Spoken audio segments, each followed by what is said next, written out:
Hello and welcome back to Biovedika channel students. मैं आपकी educator Vaishnavi Dubey. बच्चों, आज हम पढ़ने वाले हैं पॉलिनेशन के पार्ट 2 के बारे में, यानी एजेंट्स ऑफ पॉलिनेशन। यहाँ पर देखिए, एक हनी बी, एक मधुमक्खी इस फ्लावर को क्या कर रही है? पॉलिनेट कर रही है, परागित करा रही है। तो चलिए लेक्चर स्टार्ट करते हैं। बच्चों, आपने पढ़ रखा है जो पॉलन ग्रेन्स होते हैं, परागकण कहाँ बन रहे थे? परागकोश यानी एंथर के अंदर। कहाँ बन रहे थे बच्चों? एंथर के अंदर। जब एंथर मैच्योर हो जा रहा था तो क्या हो रहा था? फट जा रहा था। और ये परागकण एंथर से कहाँ पहुंच रहे थे? स्टिग्मा पर, है ना बच्चों? यानी पॉलन ग्रेन्स का, परागकणों का एंथर से स्टिग्मा पर पहुंचना, इस प्रोसेस को हम क्या कह रहे थे बच्चों? पॉलिनेशन। क्या कह रहे थे?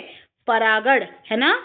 और ये परागण जो था बच्चों, इस परागण के संपन्न होने के लिए, इस परागण के अकर होने के लिए कई सारे एजेंट, कई सारे साधनों की आवश्यकता पड़ती है। यानी पॉलन ग्रेन्स को एंथर से स्टिग्मा तक पहुंचाने के लिए अलग अलग एजेंसीज की जरूरत पड़ती है।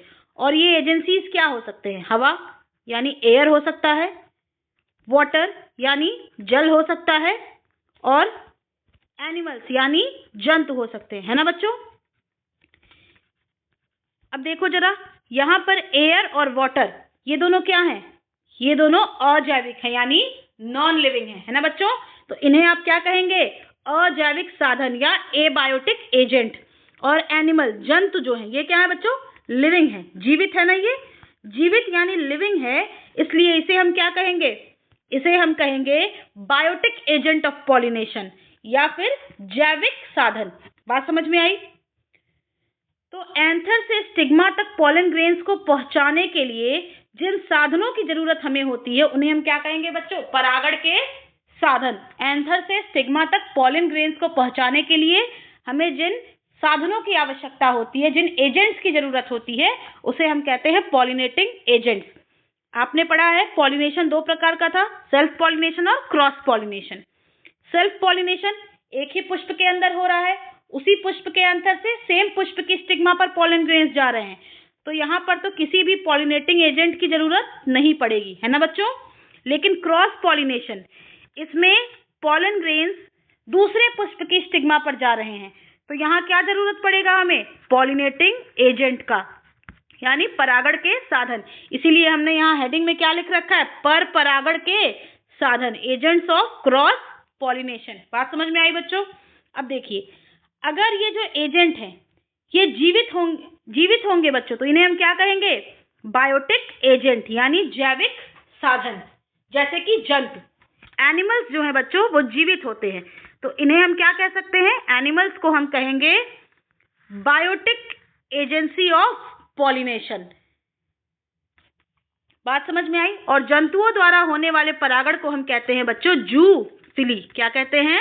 जूफिली। याद रखिएगा, जंतु परागण या जूफिली।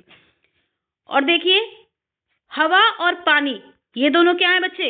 ये दोनों नॉन लिविंग है, अजैविक साधन है, तो इन्हें हम क्या कहेंगे? अजैविक साधन या फिर एबायोटिक एजेंसी ऑफ पॉलिनेशन। बात समझ में आई? ध्यान दीजिएगा, हवा के द्वारा होने वाले परागण को हम कहते हैं एनेमोफिली, वायु परागण। और वाटर के द्वारा होने वाले परागण को क्या कहते हैं बच्चों? हाइड्रोफिली या जल परागण। और जंतु के द्वारा होने वाले परागण को क्या कहा था? जूफिली या जंतु परागण। अब देखो बच्चों, ये जो जूफिली है ये कई प्रकार का है। अगर चींटियों के द्वारा हो रहा है तो इसे क्या कहेंगे? मिर्मेकोफिली। अगर चमगादड़ के द्वारा हो रहा है तो क्या कहेंगे? चिरोप्टेरोफिली। अगर पक्षियों के द्वारा हो रहा है तो ऑर्निथोफिली। अगर स्नेल, जिसे आप हिंदी में घोंघा कहते हैं, अगर स्नेल्स के द्वारा हो रहा है तो मेलेकोफिली। और अगर बच्चों ये परपरागण के जो पॉलिनेटिंग एजेंट्स हैं, अगर ये इंसेक्ट हुए, कीट हुए, याद रखिएगा, अगर कीट के द्वारा परागण हो रहा है तो इसे आप क्या कहेंगे? एंटोमोफिली। क्या कहोगे बच्चों? एंटोमोफिली। अब ये कीट क्या क्या हो सकते हैं? ये कीट हो सकती है बटरफ्लाई यानी तितली, है ना? ये कीट हो सकते हैं वास्प यानी बर। ये कीट हो सकते हैं सलब यानी मॉथ, है ना बच्चे? या फिर बीटल्स। इनमें से कोई भी कीट क्या करा सकता है? इंसेक्ट पॉलिनेशन करा सकता है। ठीक है बच्चों, देखिए अगर बीटल के द्वारा हो रहा है तो क्या कहेंगे उसे, कैंथारोफिली, और अगर मॉस के द्वारा हो रहा है तो फेलाइनोफिली, और अगर बीज मधुमक्खी के द्वारा हो रहा है तो मेलिटोफिली, और अगर बटरफ्लाई के द्वारा हो रहा है तो साइकोफिली। बात समझ में आई बच्चों? ये सब क्या है, ये सब कीट परागण है, यानी इन सब को हम क्या कहेंगे, एंटमोफिली। ये सब किसके द्वारा हो रहे हैं बच्चों, ये सब हो रहे हैं कीट के द्वारा, इन्हें हम कहेंगे एंटमोफिली। बात समझ में आई? चलिए अब सबसे पहले हम पढ़ेंगे एनेमोफिली, वायु परागण। जब किसी भी पौधे में लगे हुए पुष्प में परागण हवा के द्वारा होता है बच्चों, तो उसे हम क्या कहते हैं, एनेमोफिली या फिर वायु परागण। और ऐसे फ्लावर जो एयर यानी वायु के द्वारा परागित होते हैं उन्हें हम कहते हैं एनेमोफिलस फ्लावर। बात समझ में आई बच्चों? अब देखिए जरा, जो विंड है बच्चे, हवा, ये कैसा है, अजैविक है ना, नॉन लिविंग है, और नॉन लिविंग होने के कारण इस हवा को कोई फर्क नहीं पड़ता कि फ्लावर कलरफुल है या नहीं है, यानी रंग बिरंगा है पुष्प या नहीं है, कोई फर्क नहीं पड़ता रंग से। इसे कोई फर्क नहीं पड़ता सुगंध से कि फूल में यानी पुष्प में सुगंध, फ्रेग्रेंस है या नहीं है, इस विंड को कोई फर्क नहीं पड़ेगा। बात समझ में आई बच्चों? इसीलिए जो एनेमोफिलस फ्लावर होते हैं, ये एनेमोफिलस फ्लावर कैसे होते हैं बच्चों, आकर्षक नहीं होते हैं, यानी ना ये बड़े होंगे और ना ही ये रंग बिरंगे होंगे। बात समझ आई? इनमें नेक्टर ग्लैंड, श्रावित ग्रंथियां भी क्या होती हैं, एब्सेंट होती हैं, मौजूद नहीं होती। क्यों? क्योंकि हवा को किसी भी प्रकार के मकरंद या नेक्टर की आवश्यकता नहीं है, किसी भी प्रकार के मकरंद या नेक्टर की आवश्यकता हवा को नहीं है, इसीलिए नेक्टर बनाने वाले ग्लैंड्स भी क्या होते हैं, एब्सेंट होते हैं एनेमोफिलस फ्लावर में। बात समझ में आई? अब देखिए, ये जो एनेमोफिलस फ्लावर है बच्चों, इनमें किसी प्रकार की कोई सुगंध नहीं होती है। क्यों भाई? हवा को सुगंध से कोई मतलब ही नहीं है, फ्रेग्रेंस हो पुष्प में या ना हो, सुगंध हो या ना हो, हवा तो तब भी पॉलिनेशन कराएगी ही कराएगी। ठीक है बच्चों? अब देखिए जरा, ये जो एनेमोफिलस फ्लावर होते हैं ये सामान्यतः जनरली कैसे होते हैं, यूनिसेक्सुअल, एक लिंगी होते हैं, यानी नर जनन अंग पुमंग जिसकी इकाई होती है पुंकेसर स्टेमेन, और मादा जनन अंग जायांग जिसकी इकाई होती है कार्पेल या अंडप, ये दोनों अलग अलग पुष्पों में पाए जाएंगे। एक ही पुष्प में एंड्रोशियम और गायनोशियम दोनों मौजूद नहीं होंगे, एंड्रोशियम और गायनोशियम दोनों अलग अलग फ्लावर्स में पाए जाएंगे। ऐसे फ्लावर को हम क्या कहते हैं, यूनिसेक्सुअल फ्लावर या एक लिंगी पुष्प। ठीक है बच्चों? तो फूल कैसे होंगे, पुष्प कैसे होंगे, यूनिसेक्सुअल। देखिए यहाँ पर मक्के के पौधे में नर इन्फ्लोरेसेंस यानी नर पुष्पों का पुष्पक्रम अलग है और फीमेल इन्फ्लोरेसेंस मादा पुष्पों का पुष्पक्रम अलग है। ठीक है बच्चों? अब देखिए, ये जो एनेमोफिलस फ्लावर होते हैं ना, इनके जो स्टेमेन होते हैं बच्चों, पुंकेसर, ये वेल एक्सपोज्ड होते हैं, बाहर की तरफ निकले हुए होते हैं, वेल एक्सपोज्ड रहते हैं, और इनकी स्टिग्मा कैसी होती है, वर्तिकाग्र, ये रोम युक्त होती है, हेयरी या फेदरी होती है, और साथ में इसके चारों तरफ म्यूसिलेज नामक पदार्थ की एक परत होती है, जिसके कारण ये कैसी होती है बच्चों, चिपचिपी होती है, स्टिकी होती है। तो स्टेमेन कैसा होगा, वेल एक्सपोज्ड, और स्टिग्मा कैसी होगी, रोम युक्त, और साथ में चिपचिपी, हेयरी और म्यूसिलेजिनस होगी, स्टिकी होगी। बात समझ में आई? अब देखो बच्चों, ये जो एनेमोफिलस फ्लावर है, इन एनेमोफिलस फ्लावर के जो पॉलन ग्रेन्स होते हैं ना, परागकण,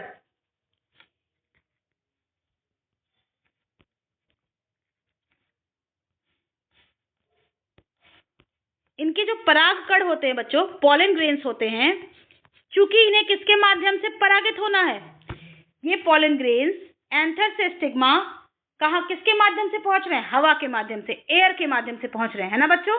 तो हवा के साथ इन परागकण पॉलन ग्रेन्स को उड़ने के लिए इनका साइज कैसे होना चाहिए, छोटा होना चाहिए, है ना, यानी इनका साइज क्या होना चाहिए, स्मॉल, छोटे होने चाहिए, साथ में हल्के भी होने चाहिए, लाइट वेट होने चाहिए, और ड्राई होने चाहिए, वरना किसी भी जगह पे गिरेंगे तो वहां चिपक जाएंगे। अगर चिपचिपे होंगे तो किसी भी जगह पे गिरेंगे तो वहां क्या होंगे, चिपक जाएंगे। इसलिए इन्हें क्या होना चाहिए, ड्राई होना चाहिए, ताकि ये अगर एक जगह पे गिरते हैं तो फिर से जब हवा चले तो उस हवा के साथ क्या हो जाए, उड़ जाए वहां से। ठीक है बच्चों, तो परागकण कैसे हो, आकार में छोटे होंगे, हल्के होंगे और कैसे होंगे बच्चों, शुष्क होंगे, ड्राई होंगे, यानी चिपचिपे नहीं होंगे।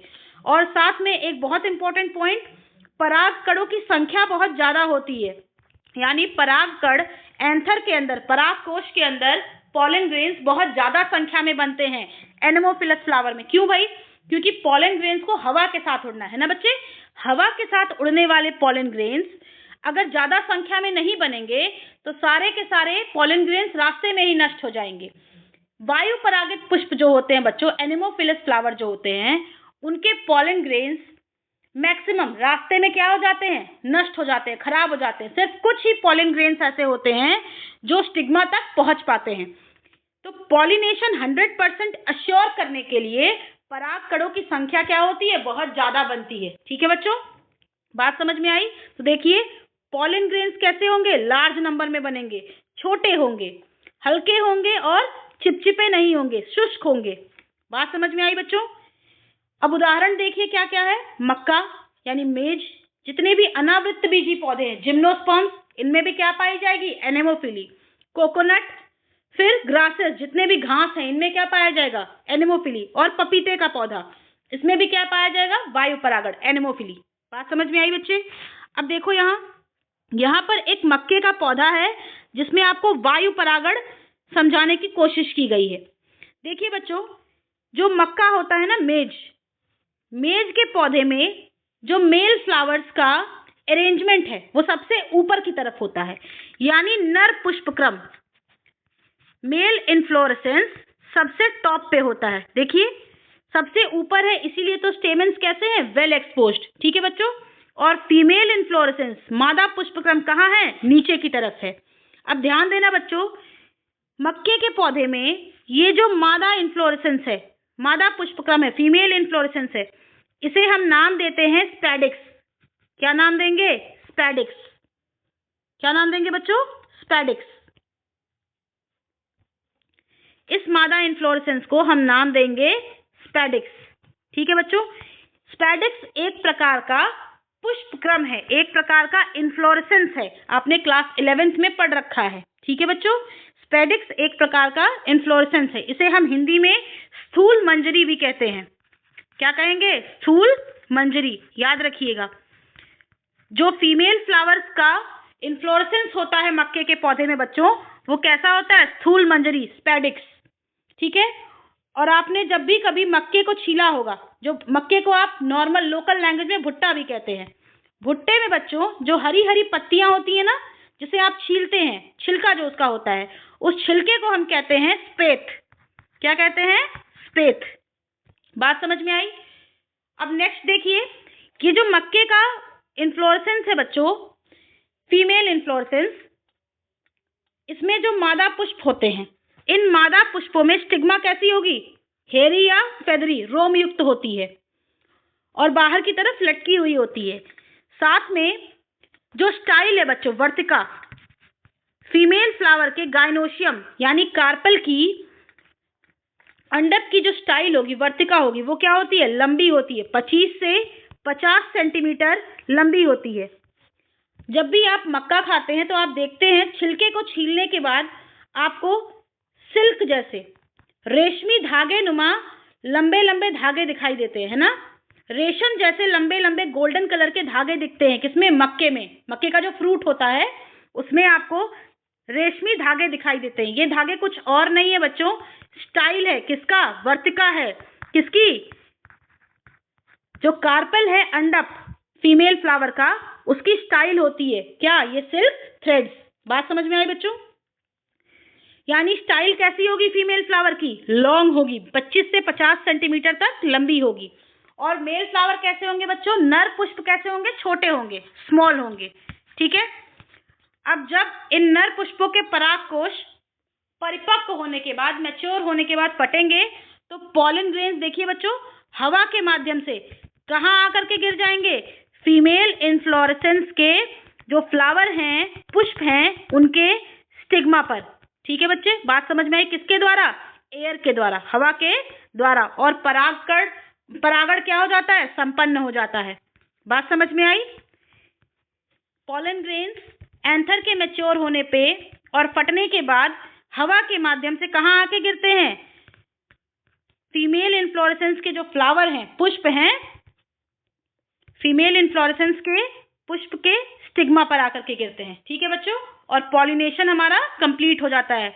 इस पॉलिनेशन को हमने क्या कहा, एनेमोफिली, वायु परागण। ठीक है बच्चों, मक्के का पौधा ये रहा। मैंने आपको मक्के की केस स्टडी भी बता दी। बात समझ में आई। चलिए अब हम पढ़ेंगे, एक पॉइंट और रह जा रहा है। देखिए, जो एनेमोफिली होती है बच्चों, वायु परागण, अजैविक परागण दो तरीके से हो रहा था, एक हवा एयर के द्वारा और दूसरा वाटर के द्वारा, है ना। ये जो एयर के द्वारा होने वाला परागण है, इसे हमने कहा वायु परागण, एनेमोफिली। और ये ही क्या है, मोस्ट कॉमन है। याद रखिएगा, जितने भी एबायोटिक पॉलिनेशन होते हैं उनमें ज्यादा कॉमन क्या होता है बच्चों, वायु परागण, एनेमोफिली। बात समझ में आई। चलो अब हम पढ़ेंगे जल परागण, हाइड्रोफिली। जितने भी एक्वेटिक प्लांट्स होते हैं उन सब में जल परागण नहीं होता है। याद रखिएगा, सभी एक्वेटिक प्लांट्स में बच्चों जल परागण नहीं पाया जाता। सभी एक्वेटिक प्लांट्स में जल परागण नहीं पाया जाता। इस पॉइंट को याद रखिएगा।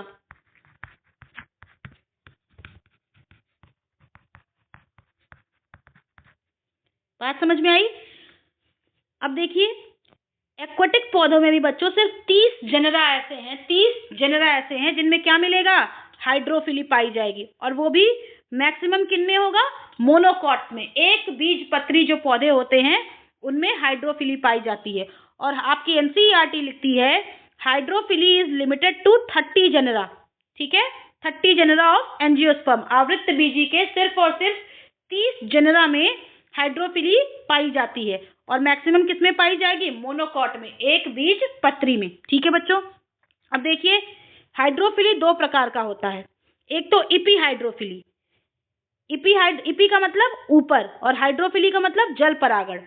जब जल परागण पानी की सतह पर होगा, जब परागण कहाँ होगा बच्चों, पानी की सतह पर, तो इसे हम कहेंगे इपी हाइड्रोफिली।